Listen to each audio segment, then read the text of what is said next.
Welcome to the Winged Wheel Podcast. Here to talk all things hockey are your hosts, Brad Crisco, Ryan Hanna, and Evan Lobsinger.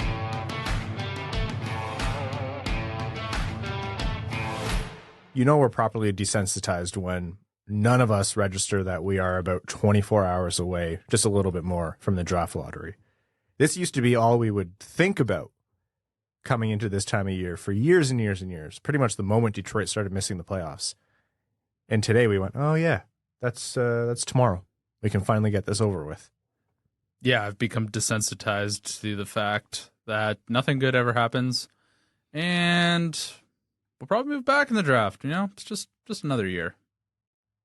I don't even want to tempt fate here, but with Detroit's most likely outcome being staying where they are at 9th overall, yeah, there's still a 1 in 4 chance of moving back to 10th or 11th, either one.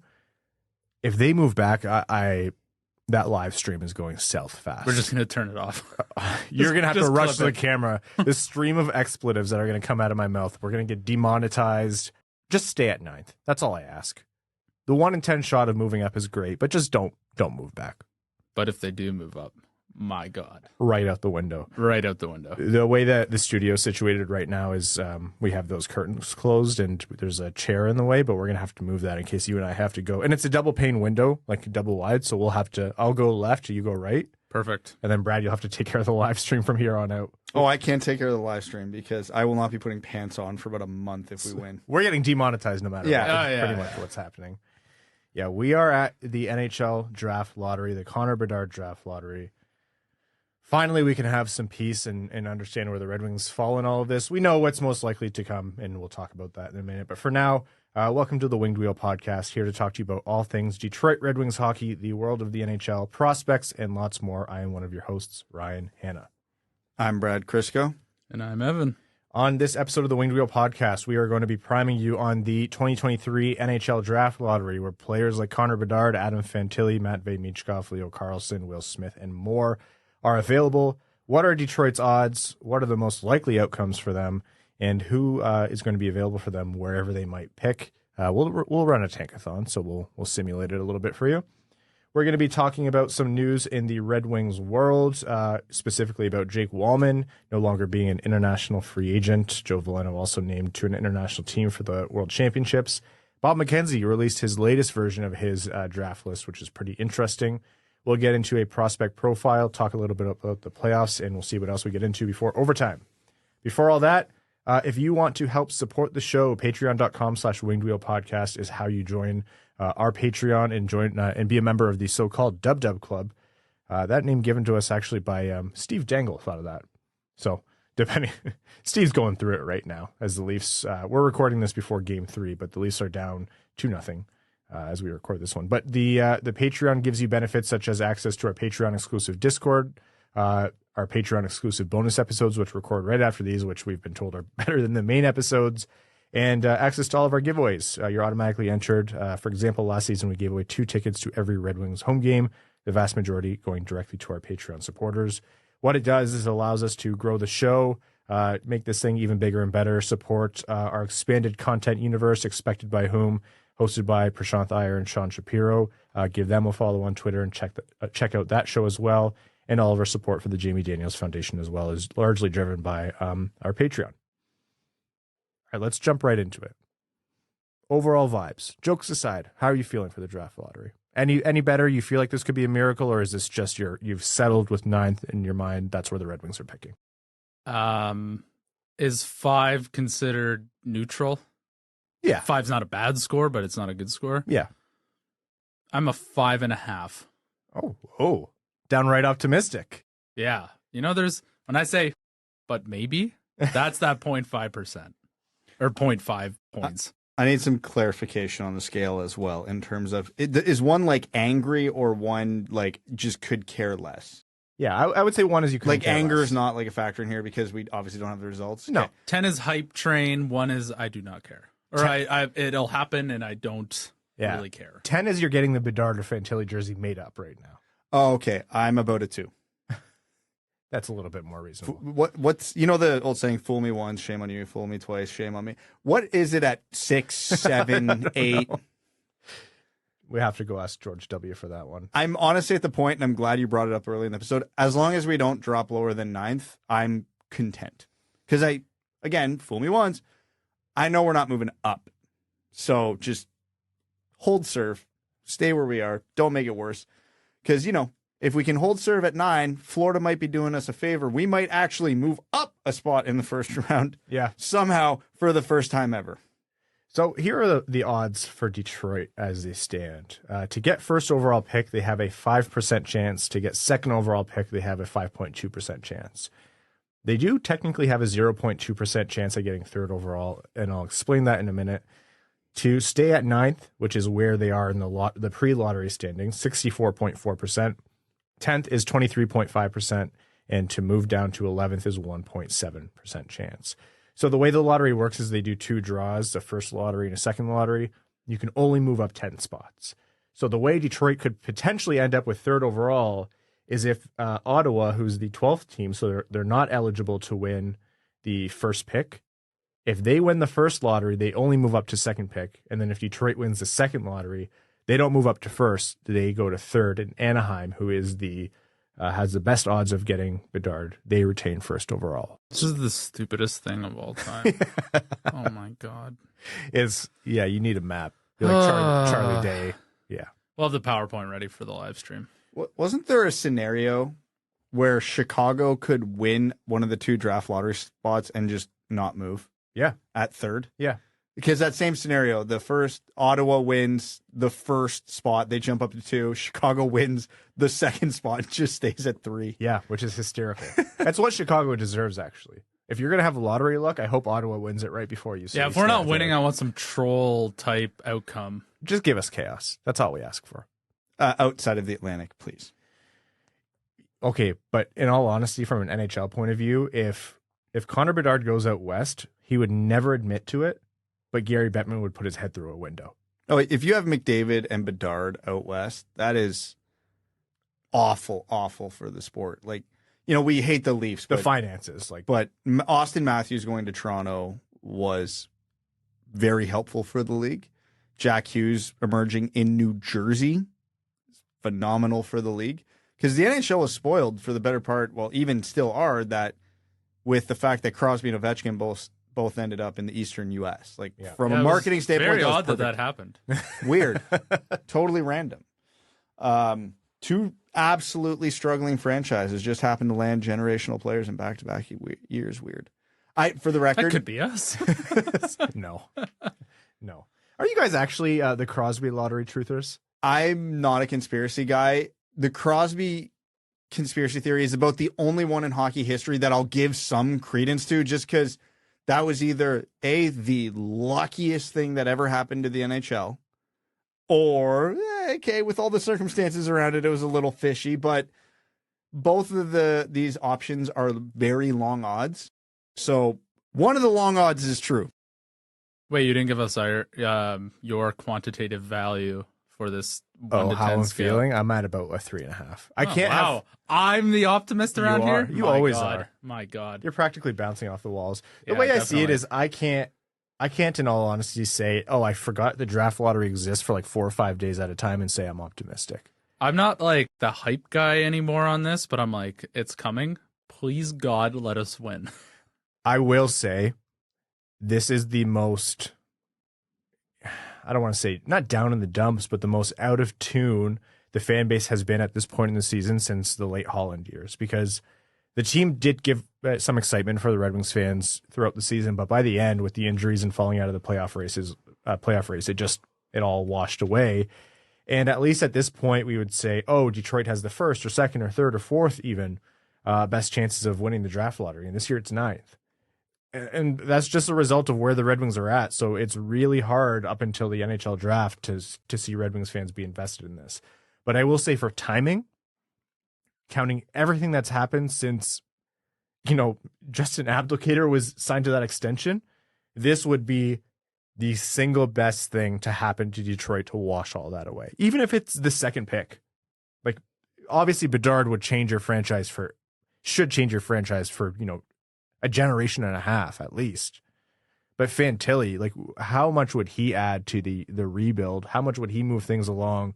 It's that missing piece where you're like, it's behind a glass door. You know the exact kind of player you need. This is what would move the rebuild along, but he's just not available via trade. He's not available via free agency, and you can't draft him because you're not drafting high enough. But if the Red Wings won a lottery and were able to get Fantilli, like, I'm sorry, that solves a lot of things on the laundry list that Steve Yzerman has. Adam Fantilli would eventually push Dylan Larkin to second line center. Ideally, yeah. That is the most likely outcome of that pick. And we always said the Wings could win a cup with Dylan Larkin if they had two of Dylan Larkins. So getting someone that should be better than Dylan Larkin, yeah, that solves that problem. Like, we talk a lot about Bedard.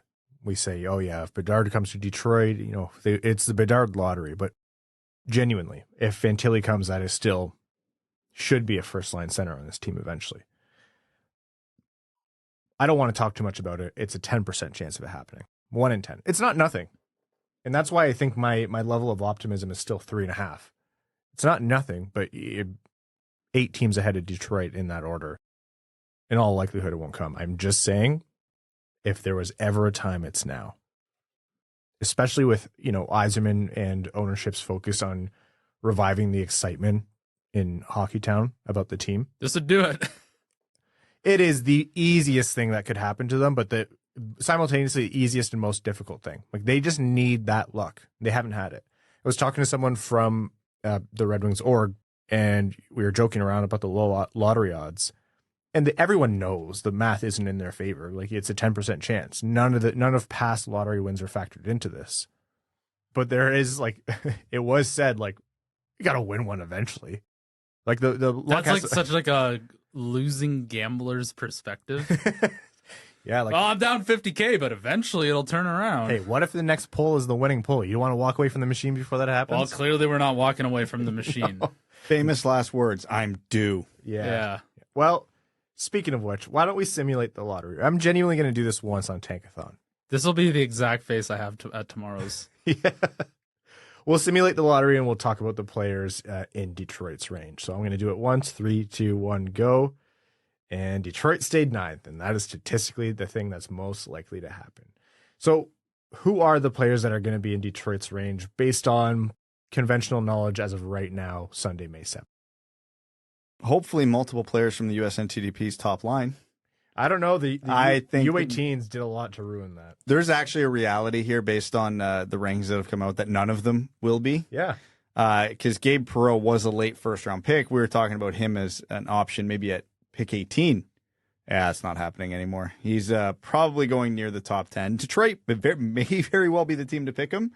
Ryan Leonard might get in that range. Oliver Moore is probably a good bet in that range. And again, I know hyper focusing on the USNTDP, but it's a strong team this year, much like the 2019 draft, very similar to that. Zach Benson, the small, highly skilled winger from Winnipeg, might make it to Detroit's pick. If you're looking at a defenseman, it's probably Reinbacher or Sandin Pellika. Yep. And if you want one of them, you have to take them at that pick. You won't get them at 17 or 18. In all likelihood, that is very correct. Dalibor Dvorsky is a very intriguing one, a very divisive prospect, but he is scheduled to go in that range. And then there's a handful of other longer shots at this point to be picked inside the top 10, but that's probably the core group that's going to be discussed the most in relation to the 9th overall pick. What's your best case scenario? And I don't mean like Will Smith because he's not falling. Yeah, that range. no. Assuming Will Smith on Bob's rankings, he is not an option for the Red Wings at this point. What my best case scenario would be is there's a reality where 3 of the USNTDP guys are there for the Red Wings to choose from. So if the top 4 goes as expected, you know what? At this point, we probably should say top 5 because I don't think Will Smith is getting out of the top 5. And at 6, 7, 8, you see one of the defensemen and let's say Dvorsky and Benson. Then you're sitting there with your choice of Leonard, Moore, or Perreault. That's probably the Red Wings' best case scenario, the way this all shakes down. And who would you take of those 3? Oh, depends on the day you ask me. Right now, my pick would be Leonard. I think the most Red Wingy pick here would be Moore. Yeah, I agree.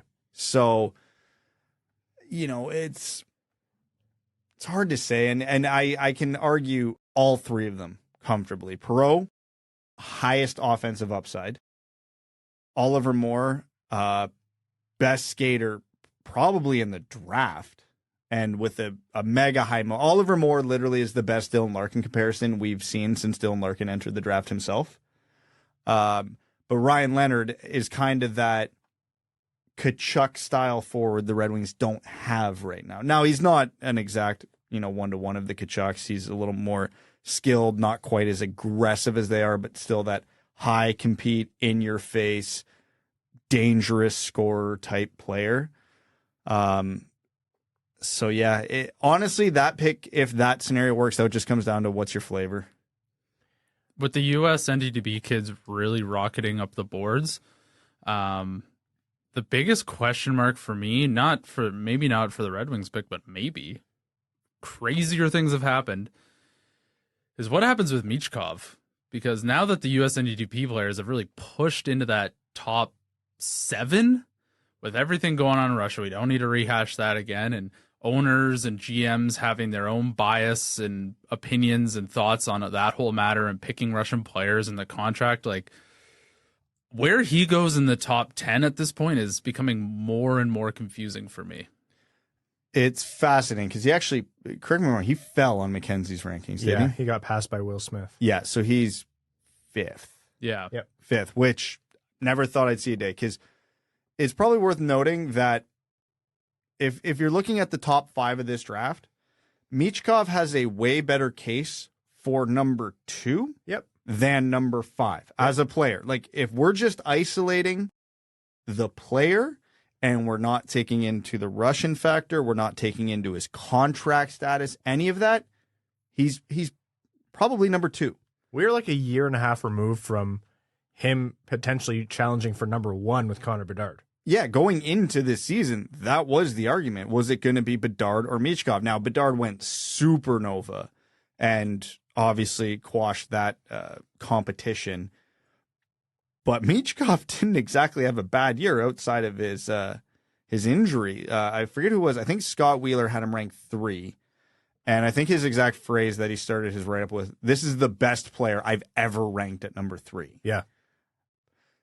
So all that being said, I have a really hard time seeing him making it outside of the top 5. It's just, there's going to be one team there that's going to be patient, and it's probably worth noting there have been a ton of Russians to sign their ELCs in the last month. Yeah. Miroshnichenko. Miroshnichenko. There's rumors Svechkov might be added to that list now. He's planning on coming over. A bunch of second-round picks, third-round picks from the last 2 or 3 years have all signed and are coming over. Not to get political, it's not great for the people living in Russia right now. So it makes sense that maybe things are greener. The grass is greener on the other side to a lot of them right now. Yeah. So, that might play a factor because maybe Michkov's a little more antsy to get over here, and that will ease people's minds as to whether or not he actually will come when his contract is Player up. interviews will be exceptionally important, especially for this top 10. But with all that being said, like, this, where he lands in the top 10 is perpetually and increasingly confusing me. I agree. I do agree that he could fall. And I think he could even go further than 5. You're right, Brad, that it's poignant to and it's necessary to point out that Russians are coming over a little bit more than what we would think or are used to. But he could fall because it's still 3 years without him. Yeah. And a lot of teams, Detroit would probably qualify as one in this group, are going to say, we need help before that. And so if he falls, I could see him falling. I just can't see him falling to 9. Yeah, me neither. But if there's anyone I think in this draft who could, it would be him. Yeah. But I'm not saying that's likely. I'm saying, for me, I have no idea where he goes anymore. If he starts falling, he would go. If he starts falling, I want to trade up. I was going to say, as soon as he gets past pick 4, you are if I'm Steve Yzerman, I'm calling every team ahead of me. I think that's more likely than it is not at this point, based on how much other players have been rising up the board. Like you mentioned it, and the true answer to this question is something we'll never know because it will be the player interviews. If Michkov uses the phrase, I don't know, or I'm not sure even once, yeah, he might start plummeting down the draft boards. But if he sits there and he goes, no, it's 3 years and I'm here, I don't think any teams are going to have any questions. Like they'll have questions because of all the uncertainty around Russia right now. But if they don't have any concerns with Michkov himself, he's not getting out of the top 5. There's no reality. The teams in the bottom 5 are so bad, these 3 years don't matter to them. This is one of the most interesting top 10s that I can remember us covering as a podcast because there's so much good talent, and I can see it going a million different ways, and there's so many interesting storylines. Well, just look at anybody's rankings against anybody else's rankings. The variance this year is wild.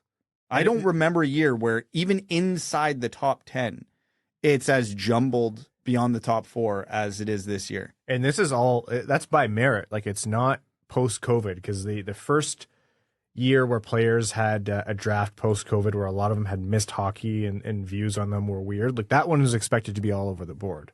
But this one is like, no, we've been watching these guys. There's just so much elite talent in this draft. And this was also a very, very impactful U18s in terms of how it moved the board around. Like that to me was big time. And it was almost to be expected based on the talent that was coming out of the States and how well that team performed. But look at Perreault's stock and how high he is. Like Perreault at 9 would have been crazy to talk about a month and a half ago, right? Yeah, and then you go and shatter every NTD points record. That'll move you up the boards in a hurry. Yeah. So in my mind, like of those 3 guys you named, I'm still trying to default, like earlier talking about the Americans, I'm defaulting towards Moore just because center. And that solves a problem for Detroit. I do agree with you though. When you raised Ryan Leonard, when we talked about him, oh God, passage of time is weird, a month ago, like that kind of firepower is important. And not every line is going to have production coming from center. Like if there isn't a center that can do it, don't deviate to the position and ignore really great firepower that could come from Leonard. And yeah, the way Perreault has ascended, is he a product of his line mates? Is this something that's going to be sustainable? Is size an issue? Whatever it might be. But those are both guys that you have to seriously consider. There's a lot of comfortable options in that range where it really just depends on what Detroit's preference is or how much they care about positionality. But there is no slam dunk option. And I don't know, like if Zach Benson falls, does that make it an automatic thing for you? Again, it depends who he's up against. Like if he was up against, let's say for some reason you could pick Benson, Leonard, Moore, or Perreault. I feel like the Americans showed really well at the U18s, so it'd be kind of hard to bet against them when they're, competing against the other draft eligible players. And just in terms of exposure to the team, like they're much like Detroit has an excellent scouting staff in Sweden, so they have a really good exposure to the Swedish prospects that are worth taking a swing on. Similarly, being in Michigan, that helps with the USN TDP's proximity. Yeah.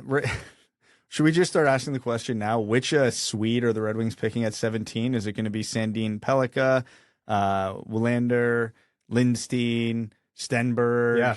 It's very possible. Something to throw out there. Let's say Detroit doesn't win the first draft lottery. Oh, weird. Shocking. Let's say they win the second one. I know Fantilli's the pick. Is there any chance of Leo Carlsson there? There's a chance. Would you go with the window for a good reason or a bad reason?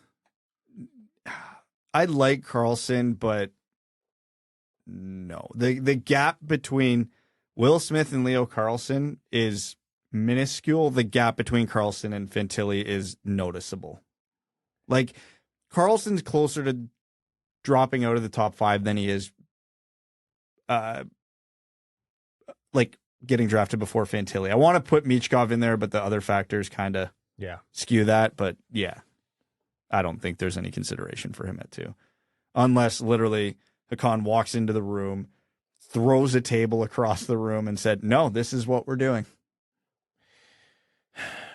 I just want one of Arizona, Philly, or even Washington, depending on who's falling, to trade with Detroit. That's where I'm at. I really am interested in seeing that ninth pick moved and see them get aggressive. Unfortunately, Philly fired their bad GM, so it's going to be more difficult to do that. It's really annoying when teams do that. Yeah.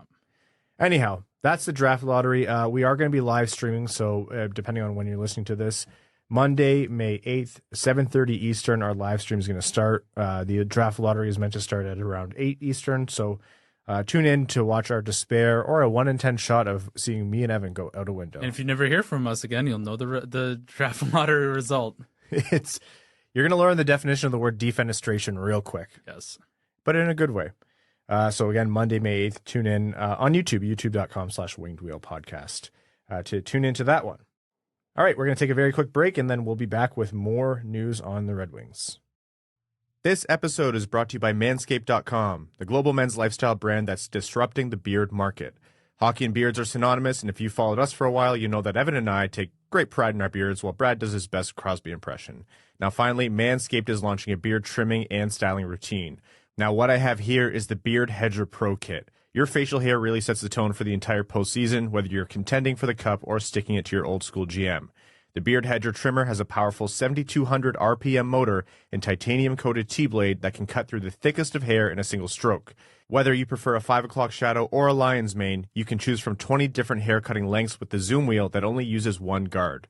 The beard trimmer is waterproof, cordless, and rechargeable, so you can trim in the shower to save time and create less mess. Manscaped also created dermatologist-tested beard care products to help you grow and nourish a magnificent beard. The Beard Hedger Pro Kit includes the Beard Hedger, beard shampoo, beard conditioner, beard oil, beard balm, the travel case, and a free gift. To get all that and more, simply go to manscaped.com today and get 20% off plus free shipping when you use promo code WWP at checkout.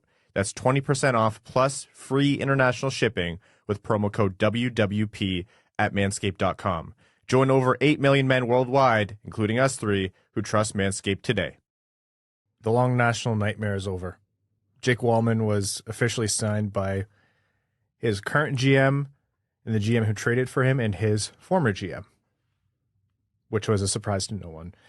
Jake Walman, who has a heritage from both Canada and the States, had never officially played for an international team, so he wasn't locked into playing for one or the other, but Team Canada has officially brought him on for the IIHF World Championships, so that's Jake Walman sorted. This was actually something that was done a long time ago. They just took forever to announce, so. The Lou Lamoriello special. Yeah, they just had it sitting in a drawer. Joe Veleno also going for Team Canada.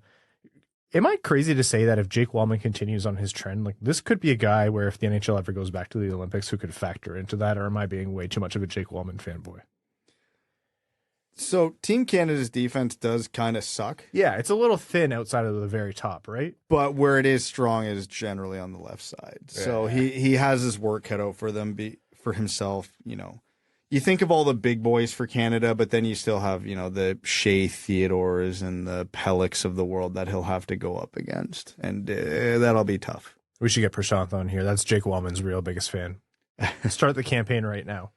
We're starting 2 long-term campaigns. Dylan Larkin for Selke, Jake Walman for Team Canada. There'd have to be some best on best for it to even be a conversation. I know. Don't even get me. We have... What did we do, like 30 minutes that one episode on the need for best on best? Maybe it wasn't long enough. Honestly, maybe it wasn't. Gary, are you listening? Hello. Gary. That is some international news. Lucas Raymond also showing well for Sweden in the run-up to the World Championships, which start in 5 days, something. Soon. So we'll see how that plays out. We mentioned earlier, Bob McKenzie released his draft rankings, and a little bit of a primer on that one. Bob McKenzie's draft rankings aren't necessarily rankings of his. He is really well connected, or at least was. I know now that he's semi-retired, maybe not as much as before, but he basically taps the scouting and amateur drafting teams across the NHL to see how they're feeling. So by all rights, this is the best pulse of the NHL that we have access to. Well, he lays out exactly what his formula is. Yeah. He talks to 10 scouts from 10 different NHL teams and gets their lists and makes an amalgamation of them. Yeah, and at least that's what he shares with us. Maybe it's not scouts to throw other GMs off the trail because they don't like leaks, but still, this is the best inside view we have of what amateur scouting groups are doing. So the top 12 in order: Connor Bedard, Adam Fantilli, Will Smith at 3rd, Leo Carlsson 4th, Matvei Michkov 5th, Dalibor Dvorsky 6th, Ryan Leonard 7th, 8th is Zach Benson, Gabe Perreault at 9, which would be the hypothetical Red Wings spot. David Reinbacher at 10, Colby Barlow at 11, and Matthew Wood at 12. So some surprises in there. What stands out to you first? Well, ignoring the obvious Will Smith jumping in to the top 5, which I think is very... I think it's fair. Fair, yeah. I could absolutely have the argument Carlsson or Will Smith all day. Michkov falling to 5. Again, while objectively wrong, is understandable because of the circumstance beyond Michkov's control. Yeah. The surprising one for me was Dvorsky all the way up to 6. Yeah, that was... He's a very divisive prospect, so I wouldn't be shocked if there were several teams that had him at 6, but I didn't think so many teams would have him that high on the list that he is number 6 on the list. Have we done a Dvorsky prospect profile? No. I think we need to. Yeah, we should probably do that It's soon. relevant. Because when I saw that, I was very shocked because he had not really been on my radar all that much. Yeah. I'm just At saying, least that high. I'm just saying he was picked for the Detroit Red Wings in the mock draft on the Winged Wheel podcast. Yeah, he was, wasn't he? He was, yeah, because you guys sewered me and took all the NTDP guys before pick 9. You love when you get to pick for the Red Wings, and so Evan and I's responsibility is to make it as difficult for you as possible. Well, you did. Congratulations. So, yeah, Dvorsky was pretty high, and maybe that's an indication of, Dvorsky is divisive in the, public draft model world, but if in the NHL world they're pretty sure of him, that could be an indicator that you should be a little bit more confident in where he is. So 9th could be where we see him go. Well, I know there's a chance it won't happen, but I think we can confidently say the top 5 is probably going to stick to Bob's list in some order. Like those will be the first 5 names off the board. Whether Carlsson goes 3, Smith goes 5, Michkov goes wherever they end up. Those will probably be the first 5. So from my standpoint, if Dvorsky goes 6, fantastic. One of the NTDP guys is going to be there for Detroit at 9. Then there's no way around it because there is a reality where 6, 7, 8 goes some order of Perreault, Leonard, Moore. Yeah. So, and obviously I've made it no secret. Those are the guys I want at pick 9 for the Red Wings. So anybody outside of them who gets picked between 6 and 8 only benefits the Red Wings. Something that stood out to me is Reinbacher at 10. Our mock draft in this has none of them going top 9, no defense going top 9. And I just don't know that it's going to shake out that way.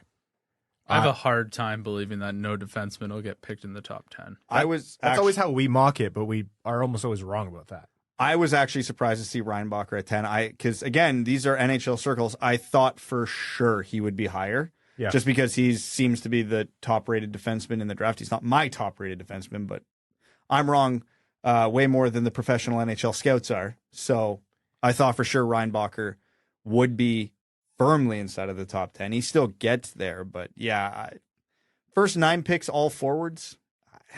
I know. Color me skeptical. It's always like the first and most fair criticism of mocks that we do, and it's I can see how it would shake out that way. Like I think in terms of how we value the players. Yeah, there aren't any standout D this time. This isn't like the Heiskanen and McCarr draft by any means. There's no Bouchard to take this time around or anything like that, but defensemen don't fall that far. And if Reinbacher goes, how much further back is Sandin Pellika or the inverse, right? Well, they're going to go close to each other. That's what I was going to say. I would say it's more likely that both Reinbacher and Sandin Pellika go in the top 10 than it is neither of them go in the top 10. 100% agree. I don't know. I'd never say never. Like there is a lot of talent that could force them out, and especially like you mentioned, Evan, the US NTDP showed so well, they could push them out. But yeah, I'm wondering about the defense and where they'll go. No Oliver Moore in the top 12. Good for Detroit. A little surprising. I mean, there are questions about his ultimate offensive upside, which is valid, and I can understand, especially in a draft where it is just chock full of premium offensive players. Matthew Wood is surprising. Like I really, the skating hasn't scared off scouts, at least to the tune of he's in the top 12. That makes sense considering his abilities otherwise, but his skating is it's a big, big red flag, or it's a big question mark. That's something that he's going to have to find a way to improve and or work around. And that's, one thing we've learned in terms of scouting and mock drafting over the years is that skating isn't everything. And there's very successful players who can't skate. Leon Draisaitl has a horrendous stride, and he's playing a historic level of performance in the playoffs right now. But yeah, Matthew Wood is pretty high up. I would have thought more in him would have been inverted. I would still have more ahead of him, but at least in NHL circles, Matthew Wood has the most important thing you can have to NHL scouts when you lack speed, when you lack top end skating. He has 6'4". Yeah. Red Wings love that stuff. I wish I had that. If I was 6'4" and a lot better at hockey, I definitely would have got drafted. Did you? That's one of my jokes. You're better than that, Brad. Buddy, I've I've been using that joke for a decade. Keep up. Cease and desist letter coming. I know. If Brad could read, it would really piss him off. That's Bob McKenzie's top 12, and probably good information to have as you start to think, how is the draft going to shake out? Let's continue our draft conversation now and talk about a player who has risen a lot and has been attached to Detroit a lot because of the Swedish connection and his position. Tom Willander. Yes, Tom Willander. And you're probably thinking, well, what about William Willander? This is Mickey Redmond's worst nightmare. Tom Willander out of Rogla, right-handed shooting defenseman, has been moved up the draft boards. I'd be surprised if he ends up as a second-round pick anymore. That's where he kind of started off in a lot of people's minds. But he's a player who could be in play at 17 or 18 for Detroit. So who is Tom Willander as a prospect? Tom Willander is one of the fastest risers in this draft, especially after the U18 tournament that he had for Sweden, because he was near universal second-round pick for almost the entirety of the season. Had a phenomenal U18 tournament. I was listening to Max and Corey on their podcast, their prospect podcast, and Corey was saying there's a reality he's getting top 10 consideration from team at this point. Yeah, with how the momentum he has, I wouldn't be surprised. Yeah, so I think he's all but certain to be a first-round pick because he checks a lot of boxes for a lot of teams. And to be specific here, he checks a lot of boxes for the Red Wings. I wouldn't consider him for 9th overall, but yeah, you probably take a long, hard look at 17 or 18, wherever that Islanders pick ends up picking, because he's big, he shoots right, he's a good skater, he's good defender, he's good in transition, he's a real, the term I see thrown around a lot with him is a real high floor guy. Most people say pretty confidently this guy is going to play in the NHL. The argument is he your number 60? Is he your number 3D? And everything in between is in play. Is the offense in the O zone specifically good enough to play on a second pair? That's pretty much where opinions seem to split on Willander. Those who still have him late first, second, say it's not really there. It's not going to be impactful at the next level. Other people who have him all the way up in the mid-first round are saying, yeah, no, it's there. He was running, Sweden's power play for part of the U18s. The way Sweden was deploying him and Sandin Pellika at the U18s was basically they wanted one of them on the ice at all times. And, whether that was offensive or defensive situations, it didn't matter, which is also a testament to Sandin Pellika, but we'll talk about him later. If you're an NHL team that's just looking for, a sure thing at a premium position in the mid to second half of the first round, he's going to be very appealing because that floor is so high. And as a right shot defenseman, it's going to be something a lot of teams are lacking. Yeah, I've had this discussion a lot because obviously the conventional thinking is Detroit goes forward and then probably forward again with their 2 first-round picks if they draft both of them. And I'm with Ken on this one. I don't think they're going to make both picks as is. I think one of them will move in some way, but let's say they do pick 9 and 17 if Florida gets the thing done and goes to the conference finals. It doesn't necessarily have to go forward. And the Red Wings did lose Hronek, and they do have that gap on the right side. And you do need everyday top 4 players if you're going to make competitive runs in the long term. Like, it can't all be star power. And if the star power isn't there at 17, you can't draw it out of thin air. Or maybe you don't want to take a big swing risk. Or maybe you already did that with pick 9.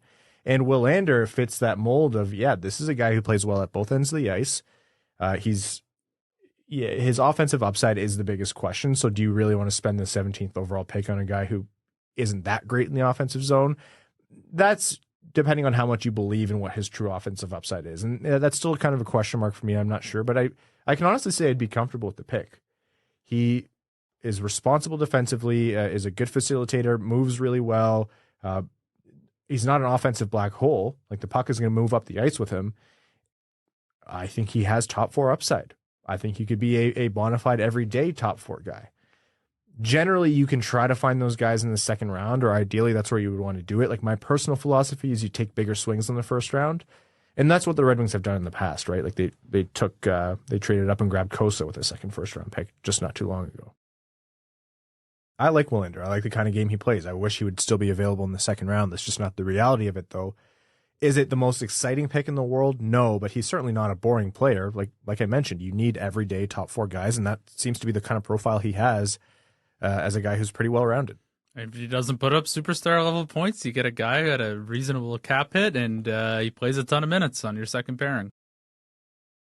Hard to not like that. Yeah. Well, you look at the left side of Detroit's defense, as we're hoping, and as is the most likely scenario now, which will be some variation of Edvinsson, Willander, Walman, and Johansson. There's a very strong possibility here that if the Red Wings draft Tom Willander, we have a second pairing of Willander, and that is just too tempting to pass up. Wally and Willie.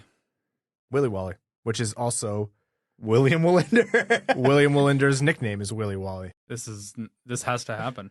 Willie Wally Willie? Well, no. I can already see how this is going to be painful for Mick. Poor guy. And painful enough for me. Yeah, the number of times I've looked up Willander versus Willander while we were doing this. It's outrageous. I also, for the longest time, I don't know why, but I had him on my own notes, not with the first name Tom. So someone said Tom Willander to me, and I was like, what an aggressively non-Swedish name. I know it's not necessarily, but it just seems like a fake player based on, like, if you go far enough in an NHL, be a GM mode, they start making up fake players using old players' names. Yeah. This seems like that. Tom Willander. Did you just assume his first name was Wall this whole time? Wall Willander and Will Willander? My head hurts. I don't like this. This is Sunday. Evan's brain is wrinkling. Yeah. All in all, based on that kind of well-rounded top 4 upside kind of profile, how would you feel about the pick, Brad? I would be okay with it. I would understand it. Kind of like a lot of what I said about the Simashev conversation would apply here as well, because I think they're very similar in a lot of ways.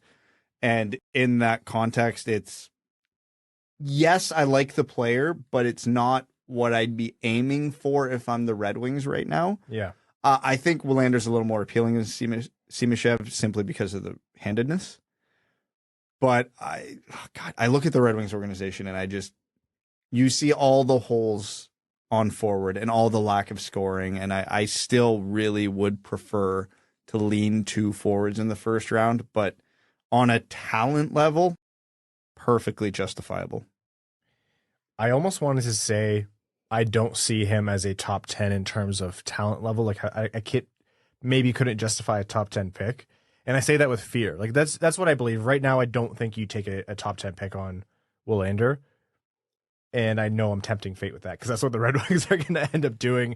And remember when Mo Seider was like a second-round pick and then a late first-round pick and then got some mid-first-round conversation and then went top 10? Yeah, the trajectory feels kind of similar here, doesn't it? Yeah. Now we've been burned before, and so now we're very hesitant. Yeah, I'm not anti-defense at pick 17. It's just there's context because I'm very pro-offense at pick 17. So if by some miracle Sandin Pellika is there at 17 or 18, yeah, you're running to the stage because, for as good as Walman and Seider and everybody is, the Red Wings don't have a power play quarterback right now. So if they have a defenseman at that position who could become a power play quarterback for them, absolutely. Do I think Willander's got that potential? Even if his offensive upside is higher than projected, I still don't think that's in the cards. Do you see him being lumped in with Reinbacher and Sandin Pellika if and when defense start to go in the draft? It's hard to say because they're so different. I shouldn't say that. Reinbacher and Willander have a lot of overlaps here. Sandin Pellika is kind of the unicorn of the first handful of defensemen to go because he's the smaller, like high offensive upside guy. And he might be the only one that's even getting, top 45 consideration in this draft right now. So I don't think on talent Willander's there with Sandin Pellika, but at the same time, I don't think Reinbacher is either, and Reinbacher's ranked ahead of him, Sandin Pellika. So, yeah, I could see a reality where all three of them are gone in the top 15, and I could see those picks falling fairly close together. All right, well, at least the name game would be fun if Willander comes over. So, and it is very nice of him to shoot right because, not just because Detroit would potentially fill in a hole that they have, but Willander, and left and right, it's made to be. And the style of play they each play, they would be very complementary. Like, this is a defense pairing that could make legitimate sense for a long time in Detroit. All right, let's cover some playoffs. As we're recording right now, the New Jersey Devils just won a wacky 8-4 game over the Carolina Hurricanes, and Toronto's up 1-0 over Florida at first intermission of Game 3. So you'll know the result of that game by the time you listen to this, as well as the Dallas-Seattle game. But the playoffs in the second round have started. It's been a lot of fun. I mean, depending on who you ask. Toronto definitely losing the first two at home wasn't a blast for them.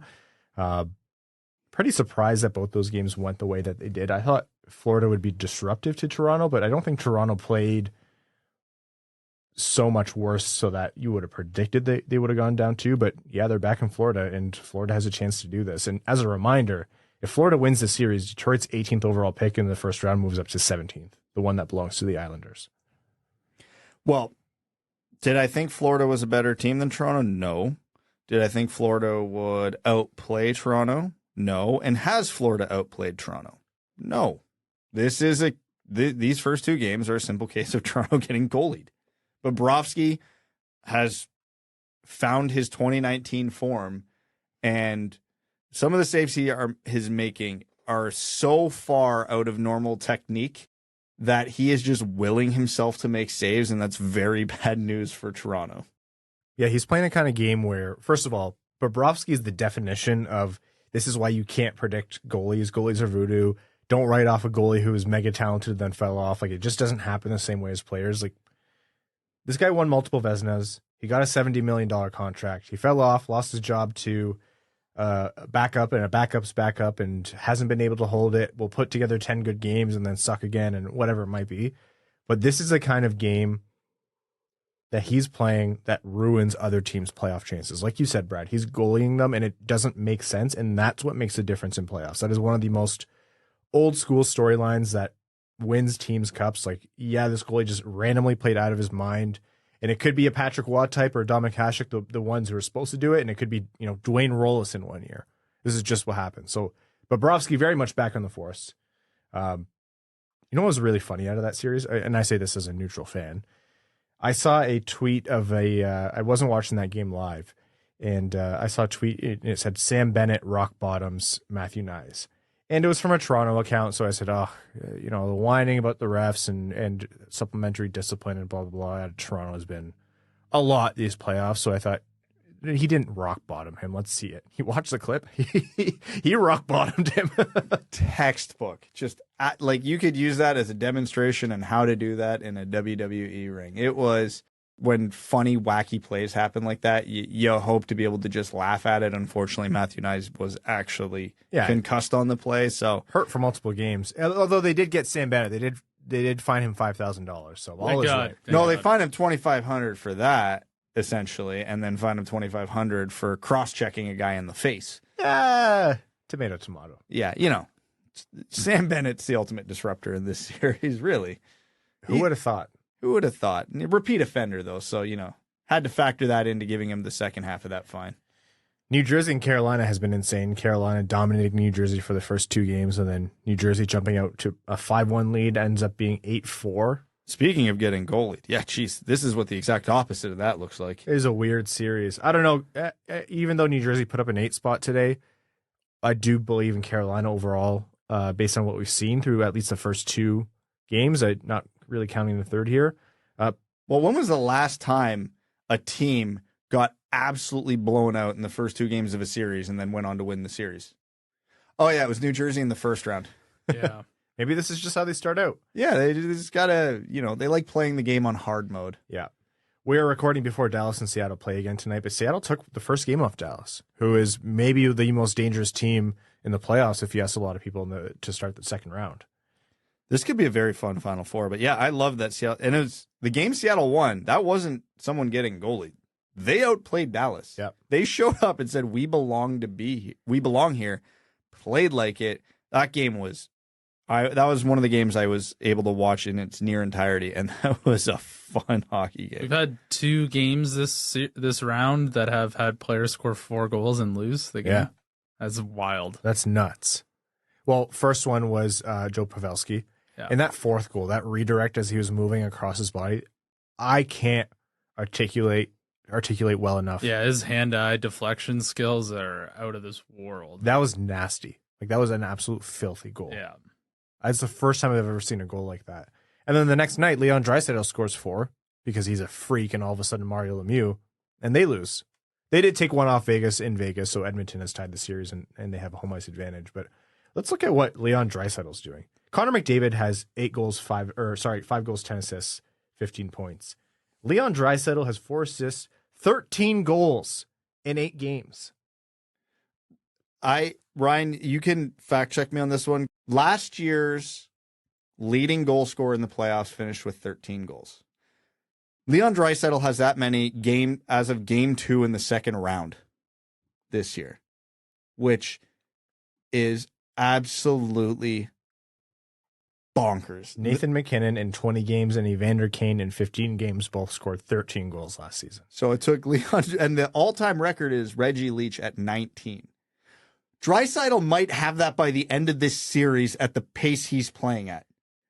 It is insane to think let's say Edmonton goes all the way. They do the thing and win the cup, or even they JS Garrett. They lose in the cup finals, but they still get the Conn Smythe.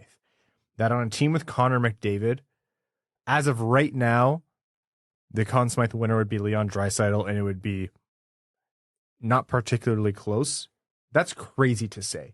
That's not a knock on Leon Draisaitl. He's always been one of the best players in the league. Like, the moment he signed that contract, it was, oh, that's an insanely good contract. They got him for cheap. Good for them. Oh, not at the moment he signed it. It wasn't. A year later, it was. Oh, I think that contract was good from the start. I don't think I said it was. It's played out to be good from the start.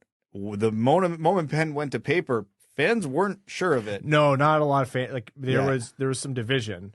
Yeah, and then he started playing that season, and everybody went, "Oh yeah, no, this is fine." Yeah, it was a very good read by Edmonton's own team there.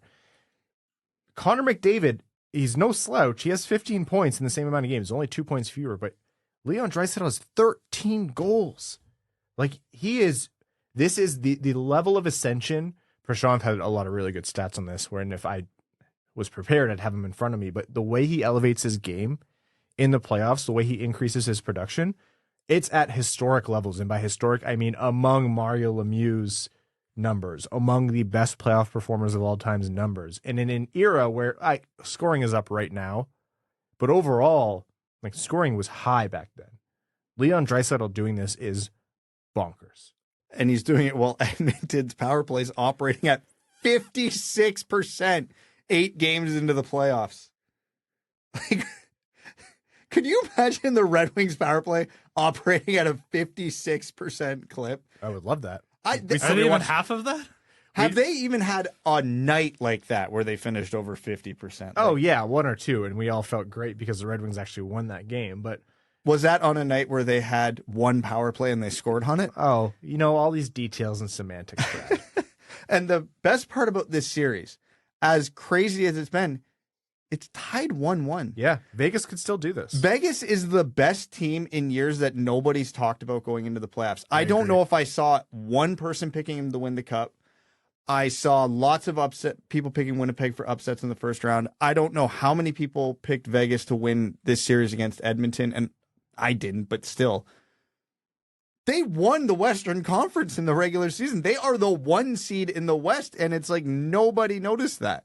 Yeah, if you came into it and asked me, I would have said Edmonton and Dallas are ahead of Vegas in terms of who I think could come out of the West. I agree, though. Vegas isn't talked about enough. And a lot of people are still thinking about, Jack Eichel's not playing like the best player in the world. And a lot of people are thinking, they missed the playoffs last year and they've been in turmoil. Mark Stone's back and he's Mark Stone. Like, this is a team. And Jack Eichel's over a point per game.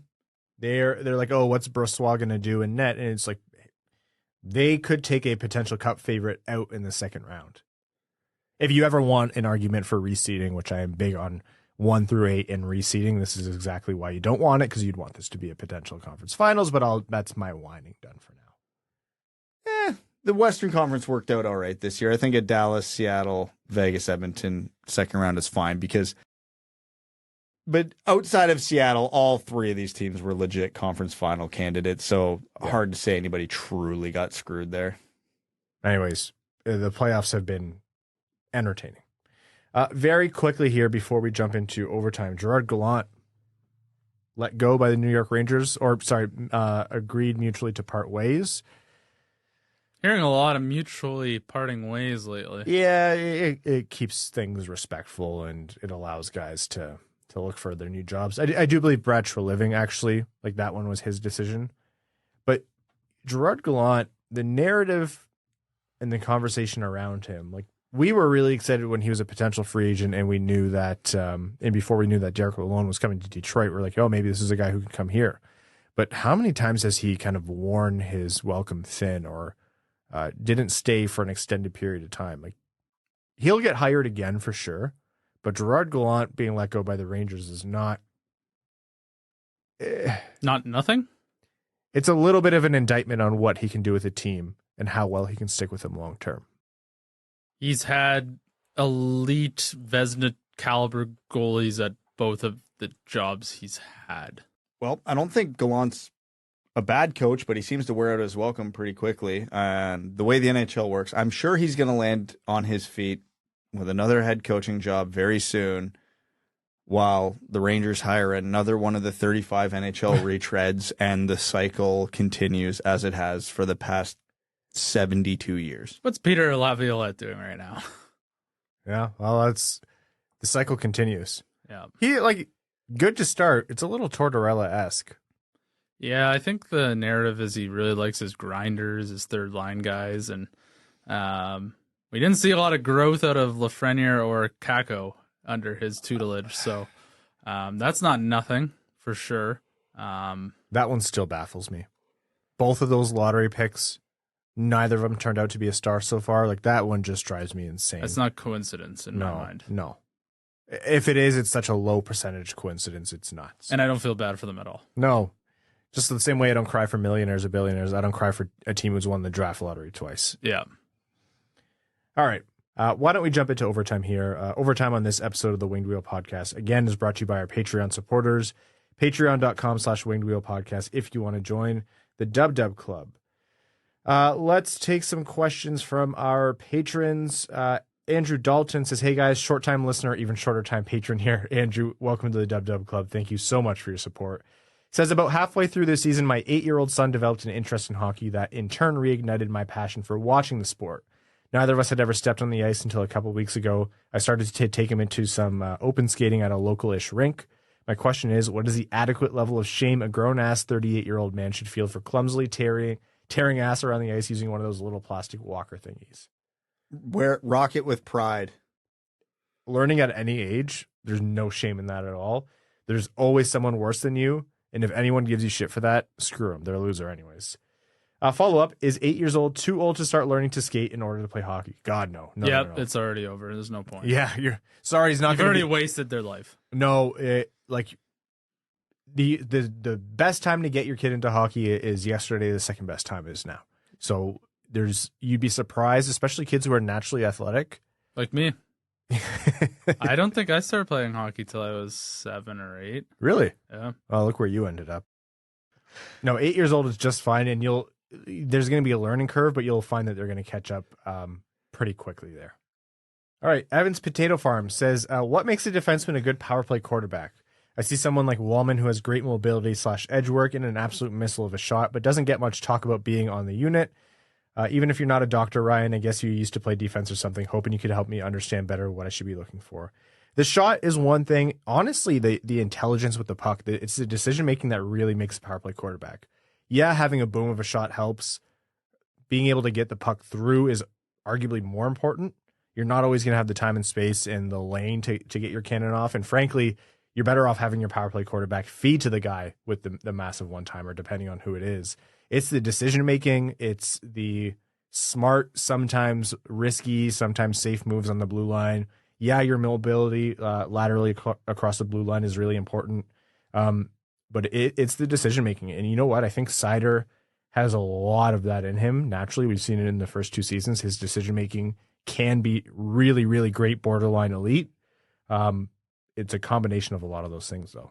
It's finding lanes and seams, and that could be shot or pass. Yeah. And it's using body language and your eyes to make the defense think you're doing something else. It is the power play more than any other aspect of hockey is so cerebral. That's why you can get a guy like David Perreault with an okay shot, okay hands, can't skate for shit, and be elite on the power play because he can just outthink everybody in that circumstance. Because a hard point shot is good, but a shot, like you mentioned, a defenseman that can find the lane on a shot is way better. And the best example of that is if you watch Evan Bouchard in Edmonton, almost all his point shot goals, and he gets a lot of them, are wrist shots. He doesn't fire too many clappers, but he can find that lane and put it through at the right time, and the goalie has no idea it's even coming. He's literally lobbing them to the empty side of the net, and they're just going in. And, you know, you look at a guy like Erik Karlsson. Erik Karlsson doesn't have a great shot for a defenseman. His hands are unreal. His skating's okay. But there might not be a player in the NHL who can outthink people better than Erik Karlsson. And that's what makes him a 100-point scorer from the blue line. Can't play defense, though. No, not really. No, not at all.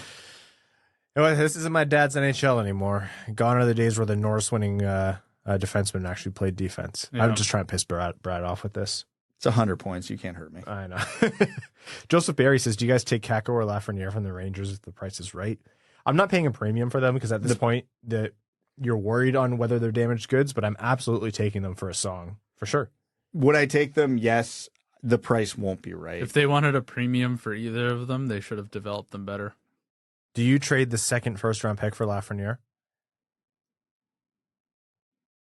The fact I have to actually think about this probably tells you everything you need to know about where Lafreniere's development is at. Yeah, I feel like you should, right? But I'm thinking about it a lot more than I think I should. How much of a gambler are you? Because we know Lafreniere's floor is really high because he's a decent third liner in the NHL already, which you might not get at pick 18.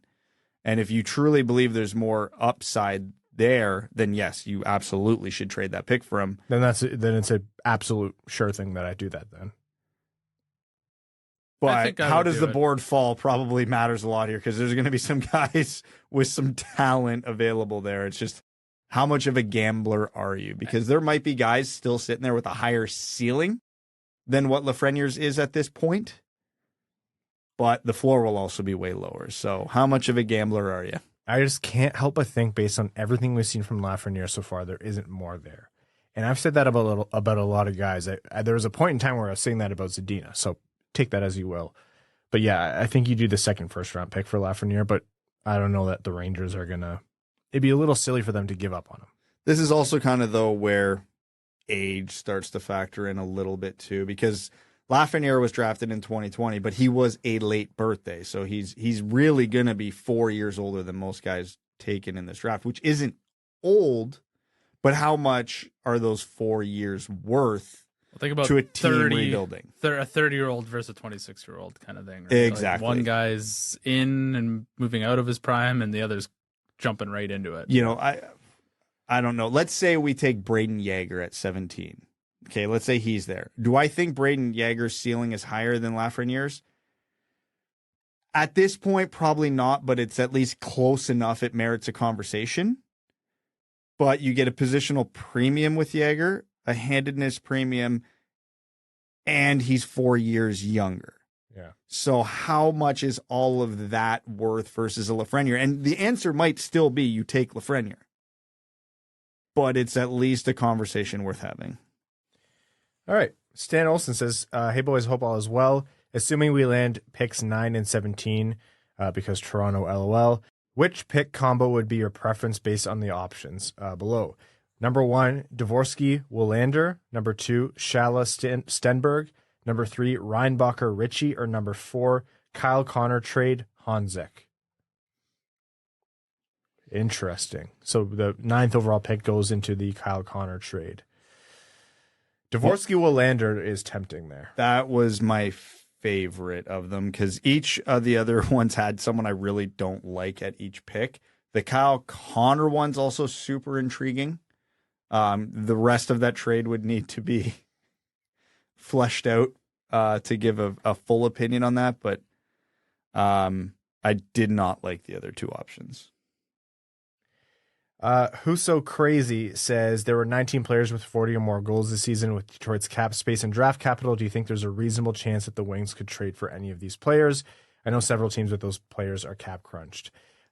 We took a look at those after last episode, and it's just the reality is a lot of those guys are players that teams like. Generally, when you have a 40 goal scorer, even if you're cap crunched, you make things work so you keep your 40 goal scorers. Exactly. Those are not the guys that you're moving out to free up the cap space. You're getting rid of your $5 million second line winger to keep that guy. So, yeah. And if you look at the list of players who have 40 goals, like Timo Meier could be available depending on what happens with him in New Jersey. Jared McCann's not going to go anywhere. Kaprizov, Matthews, Nylander, Tkachuk, no. Kempe, Scheifele, sure, but do you really want Scheifele? And he's only got 1 year left till UFA, and Detroit should not be looking at a 1 year to UFA anybody this offseason. I don't know what Verhaeghe's deal is, but the way that guy kind of scores in the playoffs and shows up in big moments, he's going to be... Florida knows what they have in Verhaeghe. And Verhaeghe with a quiet 73 points. Like, what a season for him. Toronto Maple Leafs draft pick. I love that. Is it possible? Yeah, I just don't consider it incredibly likely just because of how hard it is to get 40 goal scorers. Even with scoring increase in the NHL, it's not like every team has one. So, yeah, Scheifele's probably the only one on that list getting moved this offseason. And again, with the context of the Winnipeg issues, his defensive play, and his contract status, it would have to be for a song. Yeah, like I don't even know if Detroit gives up pick 41 for him right now because of where they're at. You wouldn't? Let's talk to Andrew Kopp first and see what he says. On value, it's a no-brainer. You do it. Yeah. But again, do the Red Wings think there's something this year? Do they? And do you extend him and for how much? Exactly. The context there would matter a ton. All right. If the Red Wings were a cup contender, oh my God, you give up pick 18 for them. Yeah. But they're not. And that's the reality of the situation. All right, we're going to wrap up this episode. Again, be sure to tune into our Draft Lottery live stream coming up tomorrow or Monday at 7:30 Eastern, youtube.com/WingedWheelPodcast. Subscribe on YouTube and follow us there and get those alerts. We'd like to thank all of you for tuning in, all of our listeners, new and old. Thank you so much. And to all of our Patreon supporters, again, you're the heartbeat of this show. All of our name-level supporters on Patreon. Arjun Shankar, Yves Bartels on behalf of the Sarah Grand Foundation, Aikfer, Nick Perks, We Are Geelong, the greatest team of all, Glenn Brabham, Aiden White, Keenan O'Donohue, Yanni Burgers, Meals on Wheels, Matthew M. Rice, Misunderstood Yowie, Admiral Matt S. of the Cheesebag Navy, Babe Landeskog, Bros Before Hosas, Carl Bertanen and Analuski, Chimmy, Chris P., Sizzin High Five, Connor Scovey, Cookin' with Kosa, Coyote Season Tickets in Tempe, Denny's Gamer Girl, Derek Enstam, DJ Denton, Give Blood, Fight Probert, Hockeytown Matt, Hassam Al-Qassem, Jay Gollum, Jacob Turner, Joel Miranda, Kalen Wood, Kevin James, King Tone, Marcus, Matt McKay, Michael Edlund, Moldy Old Cheesebag, Nicholas Fritz, R.A., Red 3, Ryan Hubbard, Ryan, the Ryan Hannah, Scott Martin, That's What I Appreciates About You, Walman's Elite Dancing D, General Andy Bohan of the Cheesebag Army, Sam Bankson, #1 Detroit Red Guys fan, A. Ron, Brian Vasha, Adam Gowitzka, Adam Rose, Brad Simmons, Captain Antonio Gracias of the United Federation of Cheesebags, CJ Wilkinson, Commander Van Baron of the Cheesebag Space Force, Connor Leighton, Corey Prida, Darren Fick, Dungeon Master of Puppets, Frank Stanley, Gene Sullivan, Grand Rapids Hockey Guy, Griffey Boy, I Can't Decide on My Next Patreon Name, Instructions Unclear, Cheesebag No Longer Fresh, James Laporte, Jeremiah Dobo, JM Rhapsody, John Evans, John Engels, Josh Yelton, Kevin McCracken, Quaz, Linda Hull, Matt Keeler, Maximilian, Melissa Erickson, Ophelia, Steven, Tatar Sauce, the Hodag, the Honorable Sir Poopy Pants of the Poop Bag Army. Thank you, Reed. The St. Louis Blueth. We'll see you guys tomorrow for the inevitable despair of the draft line.